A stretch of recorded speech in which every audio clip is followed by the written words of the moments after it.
Hello, my name's David Lankus. I'm a professor at Syracuse University's iSchool, and I apologize for my appearance, but actually I'm doing this from the hospital room in the chemo ward at Upstate Medical University. That's actually my pumping drugs into me as we speak, so pardon me if I get a little disoriented. I promise for those of you who are made uncomfortable by the informality or the medical nature of my placement, I will make sense soon towards the end. It does actually relate.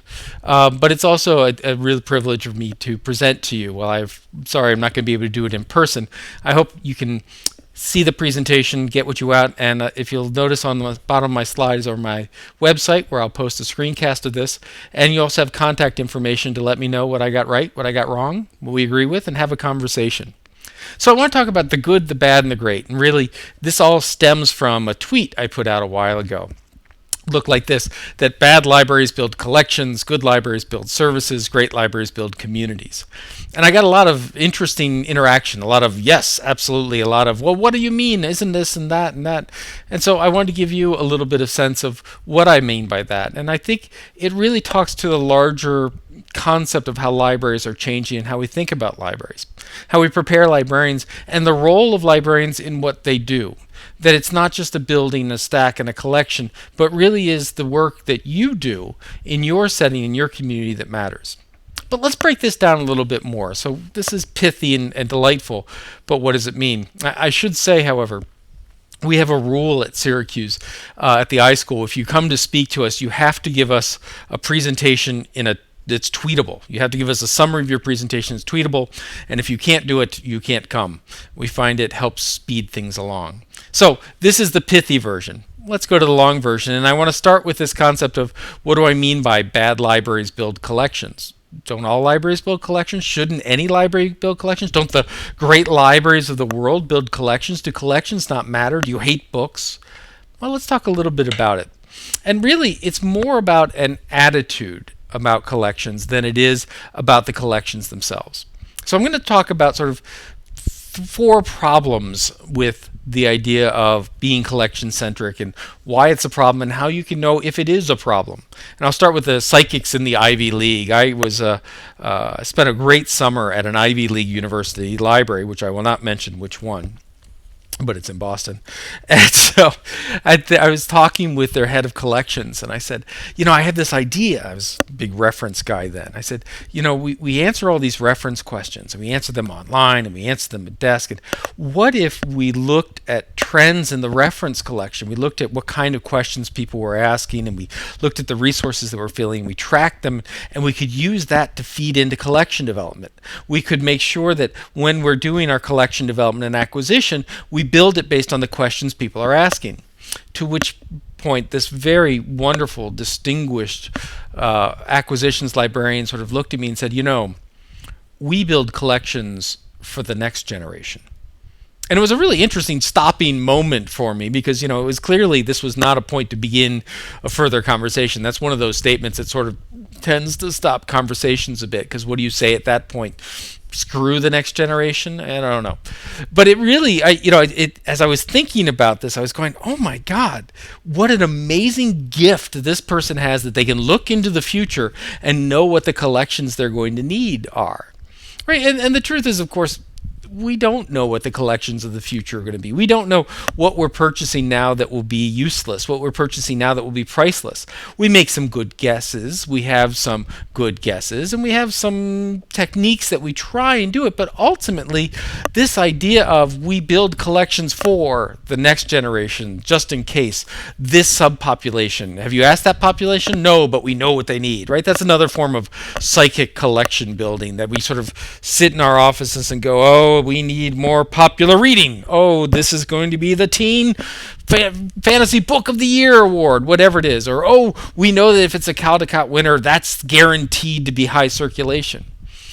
This idea that somehow we can look at the collection, we can look at our own expertise, that we can somehow feel the vibe of what's going on, and that's going to determine what we collect. This is a problem, because it means that we're facing the collection. When you worry about things like completeness. Do we have all of a series? Do we have the continuation of a series? Do we have everything from this publisher? If we look at all of the variables about what we collect based not upon what's going out, what the community wants, what the community needs, and where they're headed, but instead on the collection itself, what are we really focusing on? And before you say that you don't subscribe to the psychic view of collection development, I ask you to take a look at your budget. Between your acquisitions budget, between your cataloging budget, between your interlibrary loan, between shelving, circulation, maintenance, the amount of time we spend on the collection, shelving, and circulation and such, how much of your budget is dedicated to a collection and how much of it is dedicated to services, outreach, those kinds of things. We'll talk about that again in a second. But the truth is that we're all a little collection-centric. We're collection-centric for lots of reasons. We're collection-centric because, let's face it, that's really what set libraries apart. When libraries were in massive growth phase, when we were looking at really the idea of public library and academic libraries and building them up, this idea of creating a complete collection, creating a comprehensive collection, was a grand idea. And in the era of information scarcity, when buying books and materials, and mostly printed documents, was a valuable exercise to do, when we really began to say if we could provide our communities with this collection of materials, that is a great asset. While we believed that vision of information scarcity, something interesting happened. Information became much less scarce. And I'm not talking the internet and Google like this happened in the last 20 years. This started around the mid-century after World War I and in World War II, when printing and ink costs and paper costs plummeted. And publishers realized that by increasing not only the number of volumes, but the number of titles they could provide, they could increase their business. And so if a few hundred of their titles died, but 5 of them made it, they still had a viable business model. That why not do 200 titles and 400 titles and 800 titles? And you can see this collision of cheaper printing cost, expansion in titles, hit a smack dab in this idea of being complete and collection-centric, and our collections blossomed and our volume went crazy. And now when we live in a world where information is not so scarce, back into that 20 years and that 10 years when the internet and ubiquitous connection came about, now we're still sort of thinking information scarcity, when in truth the scarcity is not in finding our information or our volumes. The scarcity is in the intention of those people that we serve. It's not that I can't find 500 different descriptions of a book or reviews of a place to eat. The problem is I can find 500 and I need 2. That's a shift in where that information is. But we still look at this idea of volumes, of centric, of collection size as being important. So, willing to point fingers at myself, this is the second page of 2 of a sheet that we send out to prospective students and parents, right? This is our brag sheet. This is come to Syracuse, we love it. And what do we say about the library? Well, what we say about the library is, look how much stuff we have. 3.8 million volumes and 7.6 microform collections, because there isn't an undergraduate in the world coming to take sports management that doesn't say, if it doesn't have a powerful microform collection, I'm not going, right? We have our current periodicals and our electronic books and lots of stuff. We have stuff. We love stuff. We have it. We can count it. We can brag about it. And this doesn't come from nowhere. This doesn't come just from the fact that we like books and we have stuff, right? This is stuff that the library is putting out to itself and to the university to brag about itself. It's the easiest way to get your finger on what a library is, right? It's easy to say that. It's hard to talk about student outcomes. It's hard to talk about services. It's hard to talk about, how can we improve performance? And let's face it, we have a really hard time in academic libraries saying this person got an A because of this contribution of the library.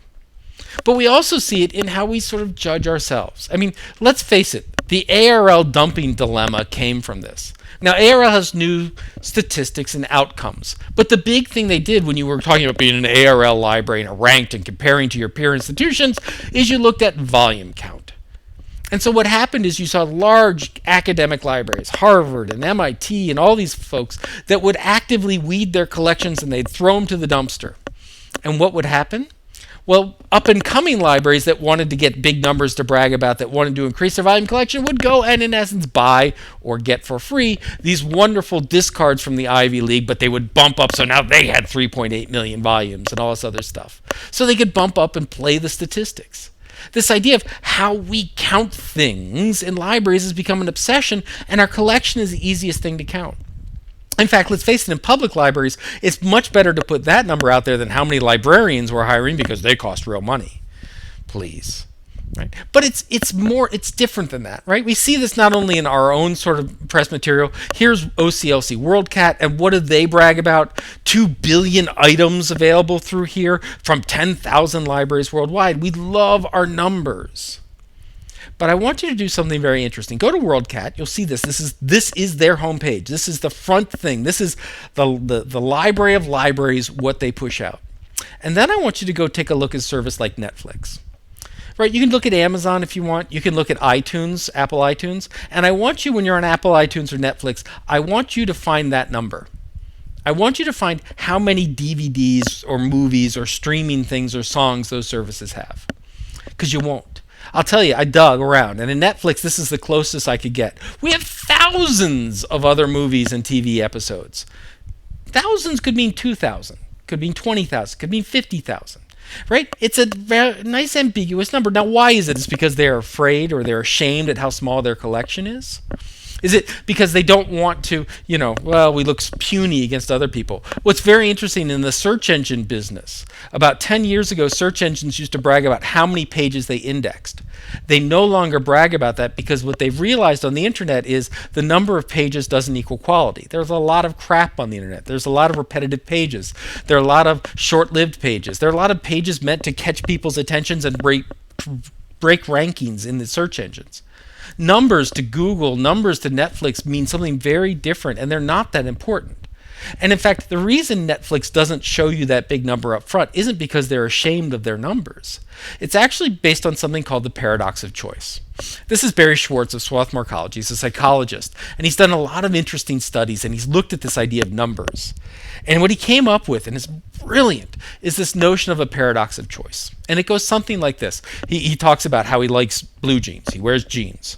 He goes, and it used to be that you would go to a store and you had like 2 pairs of jeans, women's and men's. And then maybe you had 3 pairs of jeans. You had boot cut, straight cut, relaxed fit. He goes, and you try them on, and what happens is you would walk out of the store and it wouldn't quite fit right, but it wasn't your fault because they really just only made 3 choices, right? So you had the best of the 3 choices. He goes, go now to Levi's and try and buy a pair of jeans. They got 501s and 401s and 631s and 981s and all these different numbers and boot cuts and straight cuts and this cut and that cut. He goes, there are a ton of choices. There are more choices now than you have time. He goes, you cannot try on all the jeans. So the paradox is that you will eventually walk out and make a decision. You will buy a pair of jeans. And that pair of jeans will fit better than back when you could choose between the 3. This will be the best fitting pair of jeans that you've ever worn. But you will be unsatisfied with your choice. He says the reason you're going to be unsatisfied is because now you know that there were other options you didn't explore. And there is a chance that those other options you didn't explore would have been better than the ones that you're wearing. He says, but it gets worse than that. He goes, the fact that you didn't explore them means that you are at fault for not having a better pair of jeans. It's not the fact that the Levi's produced a bunch. It's the fact that you didn't take the time to try them all on and do your due diligence. You picked a convenient choice, and you always have this doubt that there's something better out there that you haven't picked. And so when you look at Netflix and iTunes and Amazon and all of these services, the reason they hide that number for you is not because they're ashamed of it or they're hiding it. Those are actually really good numbers. It's because they've realized that the value of the collection, the value of the stuff, is not the total number of options. In fact, the larger the number of options, the greater the disappointment people can have with the collection. Instead, the value comes from selection, from choice. The value of Netflix is not in how many things they have to borrow, it's how precise their recommendations can be, in how precise they can get you to the right DVD. Based on what you've watched before, watch this one. That selectivity, that narrowing of choice is actually more powerful in the human mind than the overabundance of choice. The overabundance of choice can lead to paralysis, can lead to this paradox of choice, can lead to discontentment. So to talk about being collection-centric isn't just a matter of saying, oh, great, we have lots of stuff. or, oh, we shouldn't brag about the amount of stuff, or even that the amount of stuff we have is unimportant. It's more a matter of what are we doing with that stuff? What are we presenting to our users, our members, as we'll talk about in a moment? Right? So when we being collection centric, we have to deal with the fact that one, the collection in and of itself does not have value. In fact, the value of a very large collection may be discontent in those who seek to use it. It's the idea that what's easy to count may not be the most important thing to count. And worse, if we can constantly present the library as a collection, a collection, a collection, a collection. Oh my God, they opened a library in Texas without any books in it. How is that a library? If we constantly present that and we don't talk about the value of librarians, and we don't talk about the value of the impact that collection has in their community, then eventually people will say, well, we have big collections. We can store a bunch of books in a warehouse. We can just buy lots of. We don't need a library. We'll just go license it direct from Elsevier. We'll just go license directly from Overdrive. We'll just go buy this stuff directly and provide it to our citizens, members, students, faculty, what have you, regardless of having a human being in the middle of it.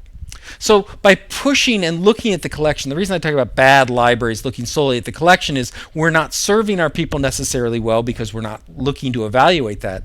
And we're not serving ourselves well because ultimately we're making the collection more important than the activity and the action of collecting, of sorting, of serving, of sharing, of making people's life better. So let's move on from this idea of bad libraries to talk about what good libraries do. Good libraries build services. So what do I mean by that? Well, let me tell you the story of the National Science Digital Library and the difference between a service approach and a collection approach. So the National Science Digital Library was an attempt by the National Science Foundation to take all this wonderful research into digitization and digital libraries and metadata and search engines and create a functioning working library around science that could be used primarily in education, primary, secondary, informal, higher ed. And so what they did is they formed two big pots of money and they funded people on two different tracks. The first track is what they called the collections track. So they gave them money to, for example, to what you're seeing here is a molecular diagram of testosterone, just in case you're cared. They used to give them out on cards. It was very exciting. That and caffeine. And the idea is that they gave this money to a university to build all these 3D models of molecules. They give another money to the creation of Confucian texts, of different biology lessons, to create whole collections of digital artifacts, to create whole collections of science experiments, etc. And they said, your job is to go get the stuff, digitize it, collect it, put it on hard drives. You're going to make collections. They took a second pot of money and they gave it to services. We were one, in all sort of fairness. Ours was to answer questions so that if people, as they were using the collections, had questions, we could find scientists and experts who could answer their questions. But there were all kinds of services, visualization services, metadata services for cataloging.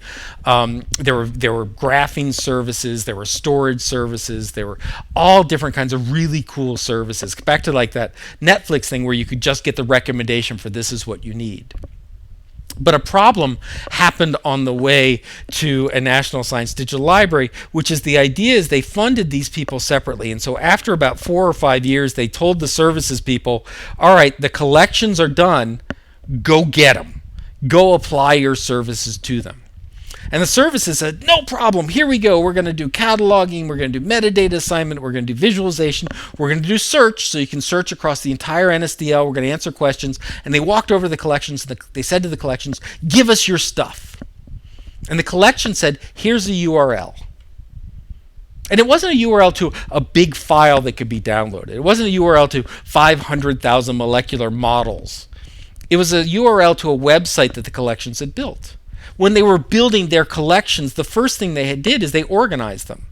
They organized them by, organic types or hydrogen types or these kinds of molecules or those kinds of molecules. And they built a hierarchy and they built their own search engine and a specialized search engine just for molecular stuff. And so when the services showed up with search and such, the first thing they had to reckon with is these aren't collections. They're services. When you collect 500 books and you put them on a shelf, that's a service. It's called access. When you take those 500 books and you put them in a given order by classification scheme, that's a service. When you let the public come in and get at those books and not have them chained to the shelf, that's a service. So really the only time a user, a patron, comes in and utilizes a library of any sort, virtual or in person, they're using a service. You providing them space is a service. You providing them a civil environment is a service. You providing them a card is a service. They can't get at a collection without going through a service like classification, shelving, organization, circulation, etc. So really, collections exist in the pure form, but they are completely useless without services. So we need to begin to think of libraries not as collections, really as collection of collections, right? We have our licensed resources and our physical resources. But we need to think of our libraries as a set of services that allow people to get to collections, yes, but as we're going to see in a second, lots of other things. In fact, let's look at that now. Right? So if we even thought about here is the stuff and there is our patron or our user, we say, let us get you there. We provide card catalogs in the old days. Today we provide online public access catalogs. That's a service. When you go to the shelves are organized by call number, for example, or by BizAc number, or whatever it is. That's a service. When we let them do it from 9 to 5 during the day, that's a service. When we let them pull the book out and read it in a study carrel or on a table, that's a service. So we see this idea that that's a service, but if we stopped here, that's still a collection-centric way of thinking, right? We have all these collections, and we're putting all these services on top of them to help people get to the collection. Think about reference for a moment. Reference used to very much seen as a service of the collection. Really was a band-aid for bad finding aids. Right? When people couldn't figure out the card catalog or couldn't figure out the indexes, they'd go to a librarian, and the librarian would provide a reference, a pointer to the collection. We used to think about the way you answer a reference question was first to get them to the best resource. In other words, everything was about finding and serving the collection. But now we know that when people come in and they have questions, a book, a piece of material may not be the answer. They may need to get to training. That training may have nothing to do with the collection. We may provide Rosetta Stone online so people can do language services or basic computer services, basic computer literacy services. And so the services go beyond the collection. We have job hunting services. So people come in and we help them fill out materials. We help them find, do finding aids and search job sites and put together their resumes and print out resumes and all these kinds of things. And we see services now as the primary thing that a library does, one of which is the collection, one of which is all these other services. But even then, this only gets us to good, because really built into this is an assumption that what the library has to provide, what the users can get from us, is the limit of what the library can provide. What do I mean? So let's move on, right? So if bad libraries build collections, meaning they solely focus on the collection as a collection, and good libraries build services, meaning they see the collection as a service, but they see all these other ways of fulfilling user or patron needs as services as good. What do I mean by great? And what do you mean by build community? Well, let's take this example again. So we have these folks, and they're coming in and they're consuming stuff from the library, meaning we provide them with the training. We provide them with the job site. We provide them with the licensed resources. We provide them with computer access time. We provide them with the space.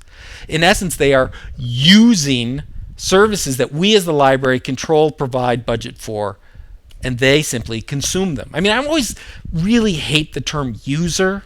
I mean, do you really want to be a user, someone who uses somebody? Is that really what we aspire to in our life? I don't think so. I think we really want to be someone that is of the community and part of the community. And the first is a realization that user, or as I call them, member of the library, we'll see why in a second, doesn't come in a vacuum.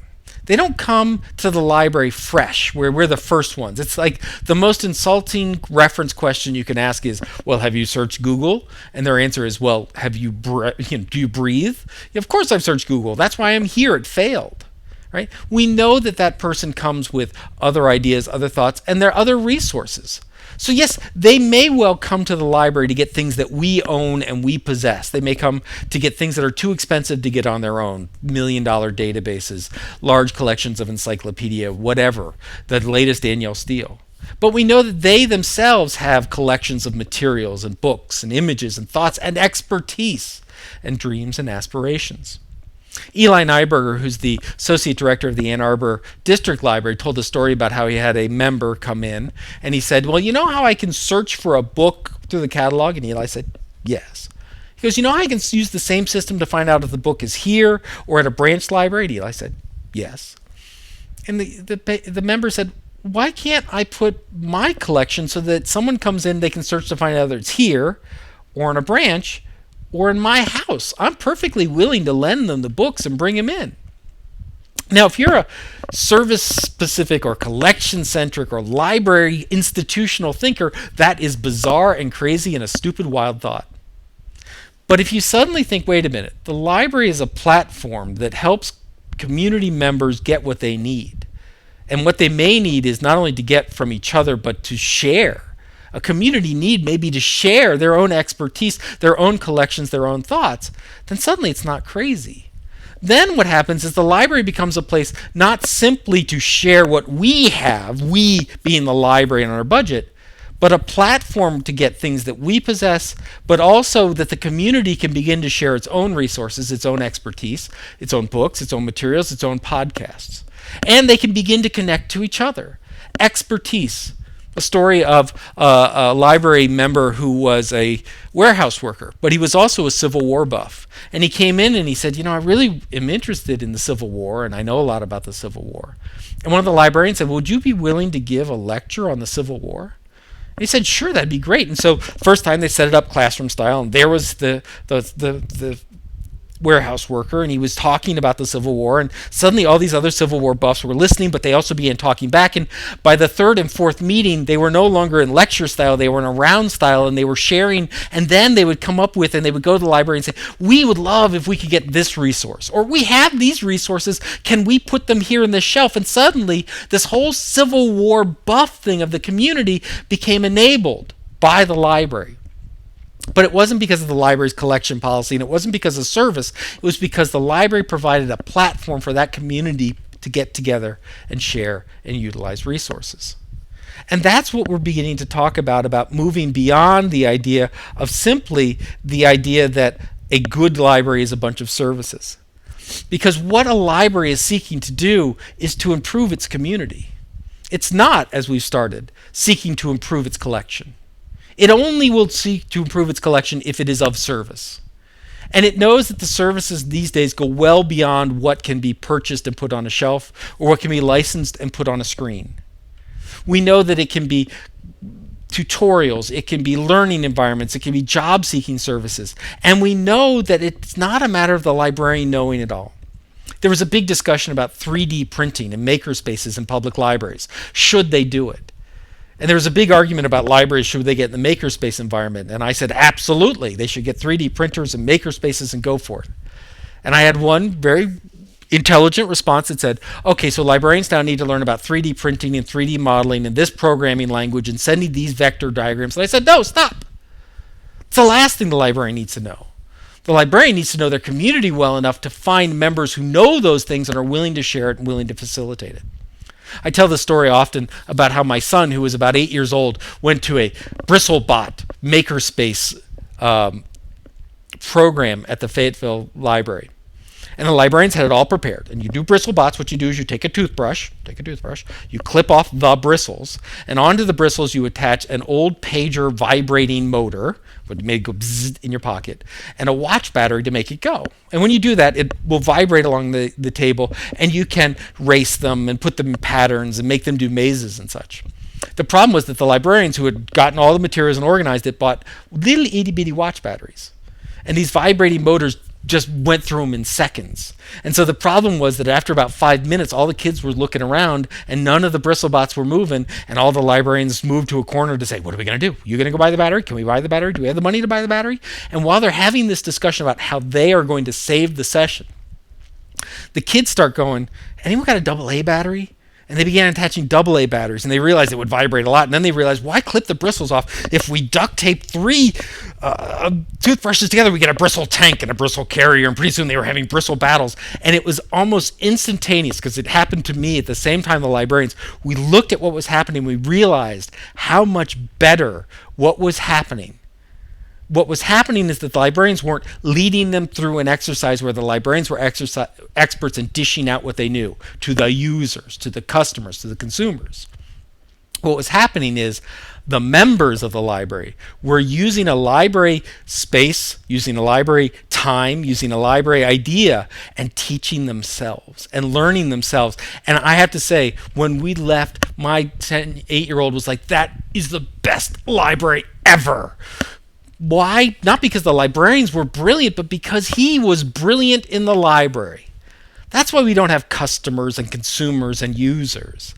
A good library has members, community members, be they faculty and students, be they truckers, be they lawyers, be they doctors, be they parents, be they kids.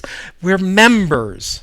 And the library is of the community, not for the community, not an outside part of the community, not something that can be outsourced, but of and integral to the community.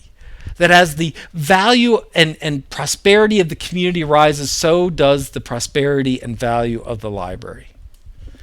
Ultimately, the success of a great library is not in its volumes and not in its gate counts and not in things that we can touch and count upon, but in the dreams and aspirations of the community. It's in what happens because of the library, not what's in the library. And so now I come back to why I'm showing you all my wires and chemicals and chemo coming in and my bald head and wonderful things. Because there's something very interesting happening in medicine. And I think that medicine can learn from a lot from libraries, but those collection-centric libraries can learn a lot by what's going in medicine. And that is, when I look at treatment, it's not a matter of a doctor coming in and saying, you're sick, you're a bunch of symptoms, here's the cure, and walk away.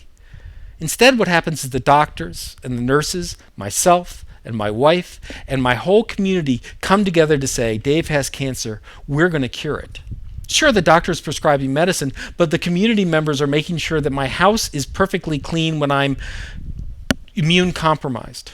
My wife makes it work because she takes care of the kids while I'm getting chemicals. It happens because when I let the library community know that I was diagnosed with cancer, sure, the first thing that happened was every librarian became a medical reference librarian, and I received thousands and thousands of emails, which were brilliant about this is Hodgkin's lymphoma, and these are the treatments, and here's the chemical, and here's what you should think about, and get a juicer. That was odd. And the idea that they came together and they started with the reference. But what they learned and what I learned is what I needed was, Dave, you're going to be okay. Dave, I'm here for you. Dave, is there anything I can do for you? Dave, let me tell you a story about my father who was diagnosed and was supposed to be dead in 3 and is now living 20 years later. Those stories, that community, that expertise, yes, the reference, yes, they could find Medline, but ultimately they came together to say, Dave, you're worthwhile. Dave, a library and librarians are about community. Just as my doctor and my nurses and my wife and my family and my work form a community for me getting well. And by the way, evidence and study after study shows that patient-centered care, when the patient doesn't simply receive treatment but is actively involved in thinking about it, crafting it, understanding it, and shaping it, they have better outcomes.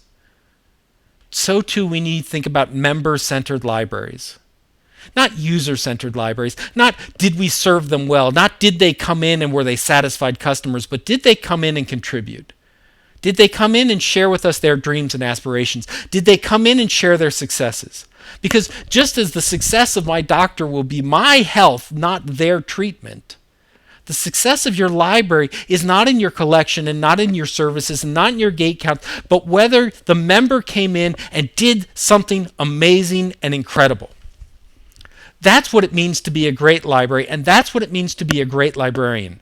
A professional librarian is not someone who knows everything. It's not even someone who can find everything. It's someone who can build and make a member feel like they're the most important person in the world. Your collection It's not your books and not your space and not your service and not your license. Your collection is your community. Your collection is their success.